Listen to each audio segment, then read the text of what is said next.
నమస్కారం. నా పేరు శ్రీరామ్ శర్మ. వీలునామా రిజిస్ట్రేషను చేయడం కంపల్సరీయా లేకపోతే అవసరం లేదా? అయితే వీలునామా రిజిస్ట్రేషన్ కంపల్సరీ కాకపోయినా తగాదాలు రాకుండా కాపాడుకోవచ్చని రిజిస్ట్రేషన్ చేస్తూ ఉంటారు.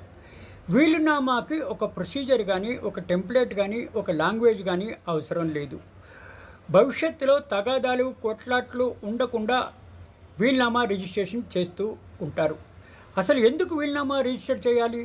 ఇండియన్ సక్సెషన్ యాక్ట్ 1925ని అనుసరించి వీలునామా అనేది రిజిస్ట్రేషన్ చేసుకోవచ్చును, లేదా చేసుకోకుండా ఉన్నా కూడా పర్వాలేదు. రిజిస్ట్రేషన్ చేస్తే తగాదాలు రాకుండా ఉంటాయనే ఉద్దేశంతో చేస్తూ ఉంటారు. వీలునామా రిజిస్ట్రేషన్ను మీ పరిధిలో ఉండే సబ్ రిజిస్ట్రార్స్ ఆఫీస్లో చేసుకోవచ్చు. వీలునామాలు టెస్టేటర్ ఆస్తులు, లీగల్ ఎయిర్స్ గురించి ఇంటెన్షన్ అంటే ఎవరికి ఇవ్వాలో జనరల్గా రాస్తూ ఉంటారు.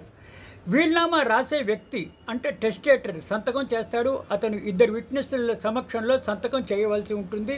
ఈ విధంగా వీలునామా రిజిస్ట్రేషన్ చేసుకుంటే కూడా పర్వాలేదు, కానీ రిజిస్ట్రేషన్ కంపల్సరీ కాదు.